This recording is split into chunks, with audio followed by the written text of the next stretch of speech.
Hi, and welcome to the next episode of Belly to Belly. And here today, we're here to talk about SelectUSA and getting prepared so that you hit the ground running when you get to National Harbor in early May. So we're very excited to have Greg Kozera with us from Shale Crescent. Welcome, Greg.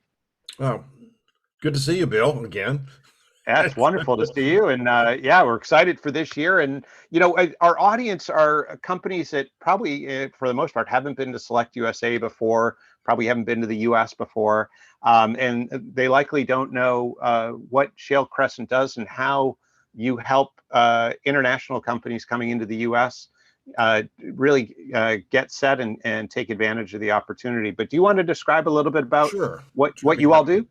to. And just so they know, we were live at Select USA, I believe it was 2019, and then 20. Of course, it didn't happen because of the pandemic, and then we actually spoke virtually as part of the 21 event, and then last year, I got to tell you, it was absolutely off the charts. And I'll just so everybody knows, Shell Crescent USA we're a nonprofit economic development, marketing, and research organization. We were formed in 2016 by a group of community and business leaders in Marietta, Ohio.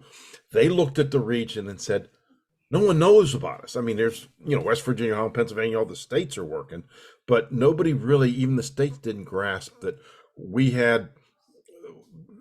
Matter of fact, the absolute truth is, if and we call Shell Crescent, we branded West Virginia, Ohio, and Pennsylvania, those three states, as Shell Crescent, because the Northeast doesn't match it, and when they talk about Appalachia, that conjures up all kinds of negative images. So we needed a new brand, and that works because that region, if it was a country, Bill, would be the number 3 natural gas producer on the planet. Now, stop and think about that. The rest of the USA without us is number 1 in natural gas. Russia's number 2. We're number 3. We produce more natural gas than Qatar, Saudi Arabia. We actually produce almost twice as much gas as the entire country of China, those 3 little states. So that was really the message. We've got lots of natural gas. It's very economical. It's abundant. We got a great workforce because that's where the Rust Belt is. That's where steel and manufacturing really got its start in the United States. We got water. We got like the Ohio River. And we're in the middle of half of the US and Canadian population. So our real message is come to this region because you can build on top of your feedstock and energy and in the middle of your customers. And we don't know of any place else on planet Earth that'll do that. But how we do that, we do a lot of independent research. We did 2 studies with IHS Markit, and the first one showed that if you're going to build a cracker, the most profitable place on Earth is that region, not the Gulf Coast. And they actually did a study that showed you had 4 times better profitability. And that's why Shell Chemical is there. They're far more profitable because the ethane's there and the customers are there and the people that use polyethylene are there. So that's really our big message. We got the energy, we got the feedstock, we got the customers. And we did 2 of those studies. We did one with just a natural gas savings study. And the one that's really, I think that people at Select USA would be really interested in is we just did a study with Jobs Ohio, just came out literally in December, that showed that if you were going to make something, that's probably the best place certainly the United States, but certainly in the United States, that's the best place to make it because it's not about what we learned when we did the study. It's, oh my gosh, it's not labor cost anymore. You used to think that, well, you can go to Asia, you can go someplace else and get cheap labor. And we looked at the numbers. I didn't do the study, but I was kind of the guy that looked at it and put the context to it. I looked at it and said, guys, where's the labor cost? And they said, it's a thin yellow bar there. The big 3 costs today are energy, feedstock, and transportation, and primarily ocean transportation. So if you can take care of those 3 things, labor, because of automation, is such a small part of the cost. So what we tell companies is, look, come here because we've got an abundance of natural gas. And if you like renewables, that's fine. But you can have solar, you can have wind, and know that in that region, you're going to be able to back them up. If you want to have be 100% renewable, why bother? Stay in Europe, stay in Asia, stay where you are. But if you want to use some renewables in your mix, and know that at 10 o'clock in the evening, when it's frosty cold and the snow's blowing, your factory's still going to be running. And I think if you're going to, we talked to a company last year that manufactures glass, and I said, look, I don't know where you're getting your gas now. They told me, and I said, look, in this region, we've got the gas. It's literally under your factory. I mean, that's as secure as you can get.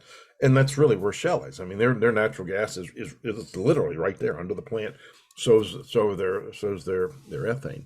So that's the stuff that we bring. We do the studies. We don't charge for our services. We give it away because our whole goal is to bring jobs back to that region. And we're starting to see that. I mean, some of these things take a long time, but some of the projects we started 5 years ago are actually in operation or building right now and actually hiring people. So that's what we do. We work with the states, we support them, we give them our research, and then they can share it with whoever they want to share it. So that's kind of the big picture of Shale Crescent.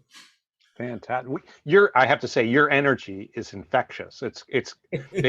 You're talking about energy, but you have a lot of energy, which is a wonderful thing. Well, thank you. I got to share one thing about last year that may really help your folks, because when we came, Nathan, our president, and I were there. And one of the things we did set up a lot of meetings in advance. And I think for anybody that's going to come to that, take advantage of the apps that you guys have. We actually had one video conference with a company from Asia before they got there, and we went through all the stuff so that when they showed up, we had another meeting scheduled at SelectUSA. We did multiple meetings with them, but we were prepared. We knew what their needs were, so we had a couple weeks to work on getting them the information so that our meetings at the conference were valuable. But it was really interesting. My wife came because we had attended another conference in Virginia Beach, and then we went straight to SelectUSA, and so she was part of our exhibit staff. And I told her, I said, you might have to work the booth a little bit. And she's been with me long enough. We've been married. She's my business partner too, so we've been married over 40 years. So she doesn't realize how much she knows. But we were so busy. We had one lead from 2019. Last year, we had meetings set up. I had my first meeting was with an African company on Sunday afternoon. So we had meetings set up, but we were so busy that I was off at a meeting. Nathan was off at a meeting, and she's working the booth. And there was a company from Japan that approached her, and the only thing, they couldn't speak English. The only thing they could say is, see Greg. And I mean, bless her heart, she did a great job because she was able to take care of business, and she got Nathan to find me after we'd finished that meeting. But I mean, she didn't expect that she'd be working the booth, but she had to, because Nathan and I had so many meetings. And what's really cool, another thing that's real important for your prospect, your company, anybody coming, it's not just the meetings you have there, it's the follow-up. If you have a great meeting and everything's is real positive and everybody's fired up, and if you don't do anything with it, you're wasting your time and you're wasting your money. We're still engaged with companies, some of the AmChams. We just had calls last month with them. We've got some more scheduled this month. So we've been working with companies that we met. And what's really neat is some of the AmChams that were there, American Chambers in Europe, were able to connect us to other companies. So we've had video calls, Zoom calls, and Teams calls with companies that we didn't even meet, but we're working with them now because of SelectUSA, because of someone we met who said, these folks need to talk to you. So it's, again, the follow-up is, the meetings there are critical. Set up meetings up front, have great meetings, but then do the follow-up afterwards. And I sent out emails. I made a few phone calls to people that we were working with. So we kind of kept the dialogue going. And then that has rolled into some of these, that have, one of the AmChams said they're bringing a delegation to our region. So we're going to see them here, and then we're all going to SelectUSA. So great event, it really is. But you got to do the work. You got to be prepared at your exhibit site to make sure that you're ready for that. But really important, those follow-ups are so essential. And keep even, and it's amazing how many people weren't at the booth, but we met them at other events. And matter of fact, another spin-off from that was CASE. It's the Council of American States in Europe. These are 19 states that have worked together, and then people like Jobs Ohio have got 3 people that are actually in Europe right now. And they invited me to speak last month on a call. It was an energy call, so I was one of the speakers. But again, because of SelectUSA, I got to do that, and on that call were over 60 European companies who had an interest in coming here, and a lot of those I'm sure we're going to see at SelectUSA this year. Wow, you just answered my next 2 questions. Yeah, let me just summarize for our audience. So what Greg was talking about is the preparation that you need to do, and what I heard was set meetings now as you're being introduced to people virtually here. Set meetings, have preliminary meetings, so that when you get together in person, you're actually having second level meetings where both you and they are more prepared. You're bringing information to each other that is more relevant and salient, and you're driving forward when we're together in person. And the other is the idea of participating, rolling up your sleeves, getting together with people on site, use the app, preset those meetings, and then finally, as you said, it's all follow up, right? So it's just wonderful. Yeah. And the thing is, what was amazing, even once we got there, keep it on, use that app, because I was surprised how many companies actually, once we were there, would reach out and say, hey, can you meet? And so be prepared for those unplanned meetings, or folks that, some of our best contacts happen at, we were having a beer afterwards at, like, Jobs Ohio had an event, and we got to talking, or sitting at, go to the sessions, but be open. Nathan and I never sat at the same table. He went one direction, I went another, because even at lunch, it was amazing how many folks we were just sharing things, and all of a sudden somebody says, well, geez, I didn't know that.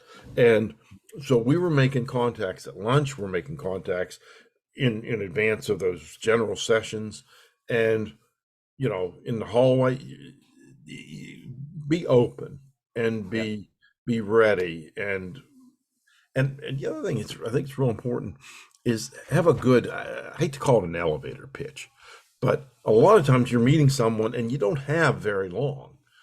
And what's your message? What's the thing that they're going to remember about you? And ours is, come to Shale Crescent USA. This is the only place on earth we know of where a company can build on top of their feedstock and in the middle of their customers. But everybody else has something else. But know that, because people they don't have time for your story. Just so it's summarized, really taking advantage of the tools and the assets, and making sure as a company coming that you're able to communicate really clearly what you do and what you're looking for. So the company's coming, are you looking for a specific region? Are you looking for specific resources? And being able to communicate that, so you're always networking, always informing people, so that the connections can happen. But now, Greg, this has been fantastic. I know people are going to love your energy, and it's going to be great for them to meet you. And certainly, we're going to put all your contact info in the description here in this podcast. So please reach out to Greg.